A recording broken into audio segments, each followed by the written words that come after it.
I don't know.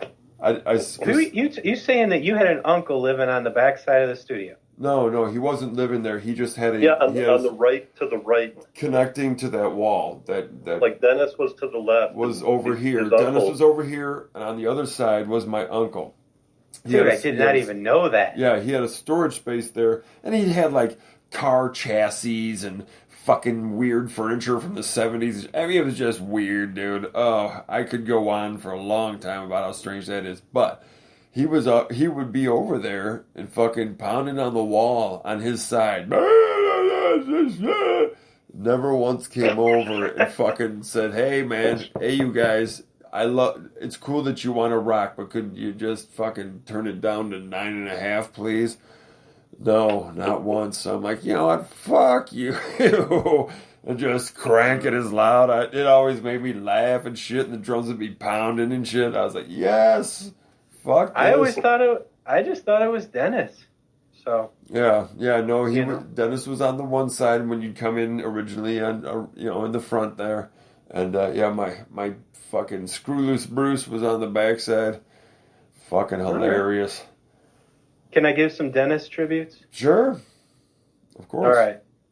So, Dennis, he was the mechanic next door to the Hmm. studio, and he was really into Rush. He was really into Rush. Um, he had me sit out there one night with him and listen all the way through a Rush album. Especially And exit stage left. What the fuck? yeah, it was all right.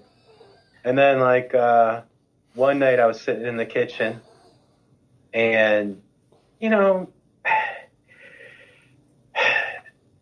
diet like we had White Hen and that was awesome. Like we could walk the tracks down to White Hen and grab our meals and everything. But sometimes that wasn't always happening. like and I had a big box of unfrozen popsicles because I think the freezer wasn't working. We were probably like on a generator. It was probably one of the times we were even pulling power from Fucking Dennis, for heaven's sakes. I have no mouse idea. powered on wheels and shit. Mice on wheels. Go faster. No, the lights were on. The lights were on. But I'm sitting there and I'm cutting open popsicles and drinking them. And I probably drank like maybe 20 or 30 of them. And he starts talking to me about moderation and all things. But I was like literally watching him eat like a pound of raw hamburger. He's just sitting there like eating blood sausage in front of me, and it was a very interesting moment there. But Dennis was a lot of fun. Like Dennis, I don't know, he really tried to come over quite often. Like there was seasons or a couple of weeks whenever he would be with us late at night, meaning just he was actually a pretty good neighbor. So, Yeah, he would bring over. Remember the Goldschlager he would bring over? wow. That was Yeah. like his drink. He loved that. I did not know that.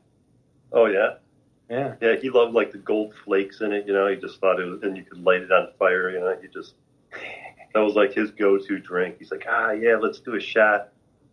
It's like rare occasion he busted out. And then That's fun. and then came that Yeah, it was fun. and then came we that fateful evening where he decided to knock on the door with an axe.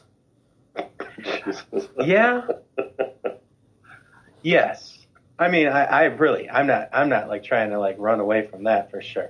No. Like I said, it he was an real, he and that was yeah. his experience. Oh, I mean, yes. and it took his life. Fucking I mean, here's Johnny. Yeah, yeah, man.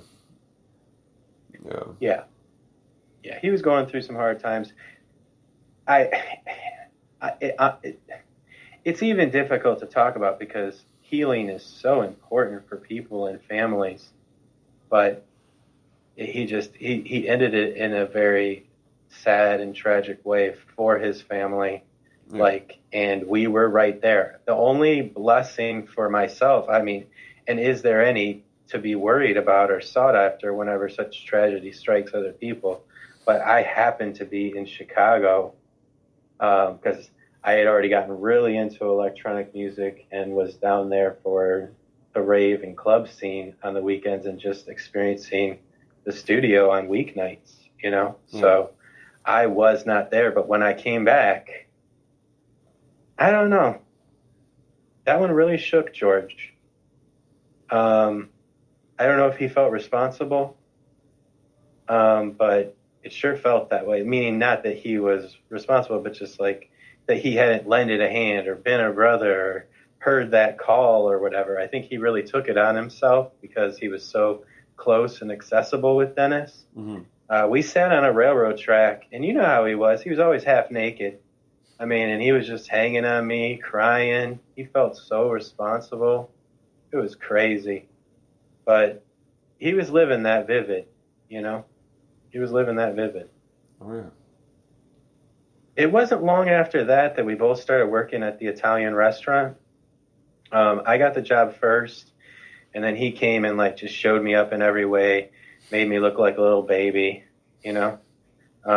He was just so awesome with wine and with people, and he was so amazing as a waiter as well. I mean, that's something people don't always talk about. Mm-hmm.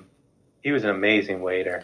Yeah, that continued on. That continued for sure. Like when we lived in LA and everything, he worked down in Santa Monica, and like kind of like the southern tip of Santa Monica there, and he worked at an Italian, more like Italian seafood based restaurant, and they were always having these contests who could sell the most of this type of fish and this thing and bronzino and all this stuff. He was always going off about, and he would always crush them. He would always crush everybody in that stuff without even trying. Absolutely. There's this place in Geneva, Illinois called, I believe, the Oscar Swan. Yes. It's a beautiful retreat. Yeah. Like $600 to $800 a night in the 90s. Okay. Mm-hmm. He decided he wanted to live there, and he did. Yeah, he had a room there. Yeah. So all he did was start making these massive tips and paying the weekly fee to live in the Oscar Swan, and he did for like 3 months. God damn. It was like crazy, dude. I don't know if I ever told you the story, but I'd been living out in Washington when me and Matt and Chris Martin had all moved out to Washington, right? And we started another band, and with a friend we'd done stuff with previous, to Juxtapose, who lived out there. But anyway, that's a whole nother story and a bunch of different adventures, But I came back for a visit, and I called George up. He's like, yeah, I'm staying at this place, and I like drove back in there, and I was really surprised where he was staying. I was like, wow, this is pretty nice back here. And I go up in there, and like, maybe it was the second time I was there. Maybe I don't remember. Maybe I stopped by twice because it was like a whirlwind weekend, where I was in town and then I was gone again or something. And George, he had a couple old friends over. I don't know if you ever knew him. There's more like St. Charles, old school buddies that Matt knew. And these two guys, they show up. I knew them.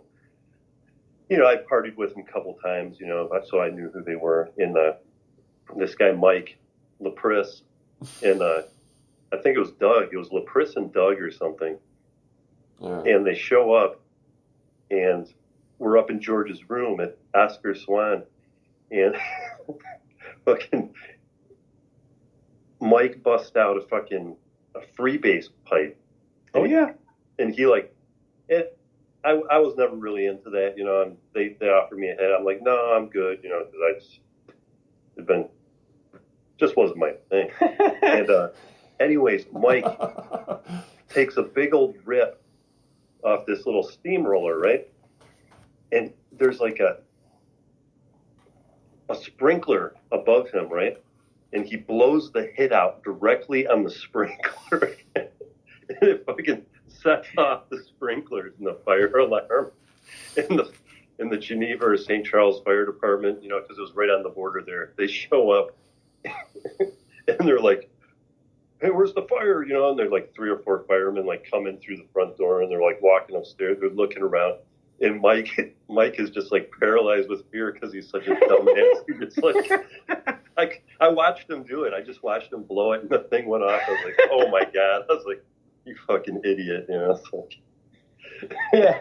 So. And this is the kind of thing that happens the minute I get there. It's like, I'm only there for like maybe 20 minutes. He's like, oh yeah, Mike's on his way, him and, you know, Doug, and this shit goes down. I was like, Jesus Christ, man. I was like, this is retarded. So there's another incident just like that, that you're there, but I'll save it. But that takes place in Geneva in the apartment with your brother, with Shane. Like, but at any rate, let's stick to the Oscar Swan because that in that place, like the whole time George lived there, the caretaker, she was like a 70-plus-year-old woman. She sat in the kitchen in a rocking chair the whole time George lived there, like because she did not trust what was going on. And I don't blame her. I mean, he would leave and go to work, and if she was going in and servicing his room, he's got altars all over the place. He's got handcuffs hanging out in the shower, you know. I mean, it was like that lady probably still talks about George living there to this day.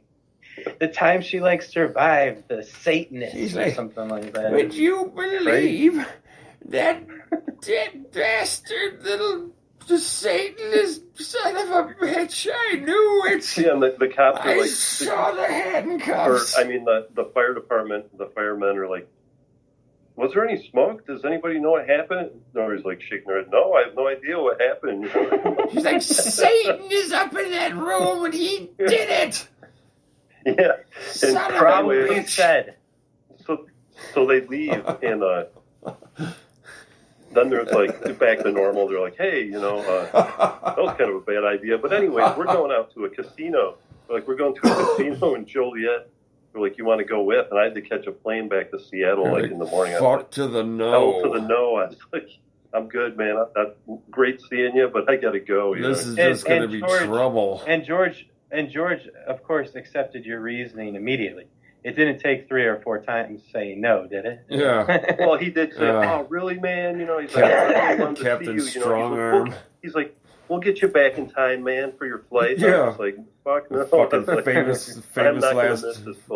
famous last words and shit coming out of his mouth. Yeah, we'll get you there. Jesus Christ. The problem is I always went along because I was worried about him. So, like, and I didn't have to be, but I didn't know how else to be. So I was always there just like, George, don't. It's kind of something that I think he wanted very much, was that kind of thing. Somebody to say, hey, man, chill, or hey, man, don't. Or, cause, yeah. I think he needed that. I mean, as long as I'm here, I might as well keep, like, sharing some George because I was, so, yeah, you guys went out west, and George was still, like, back here. And he was, like I said, killing it, like, making lots of money. And then he won the lottery, too. He won the lottery. He won a scratch off. I'm talking thousands of dollars. He was able to take care of some significant debts of some kind to like court and stuff like that, or stuff back in Ohio. I don't really remember. It was not like felonious. It was misdemeanor-ish, you know, but he was able to take care of that in his life. He was dating Corey at the time. Corey Witt. Oh, yeah. Has Corey come up at all? No. Not that I've ever seen or heard. Honestly, I'd kind of forgotten in a way. You know, it wasn't in my mind. She's very important to the whole story. Yeah, they were living together and everything, yeah. For a year and a half, yeah. Yeah, I mean, that was the moment. And I mean, there are moments there. There's moments that I like made the wrong choice for him. I should have let him get arrested one night, and I protected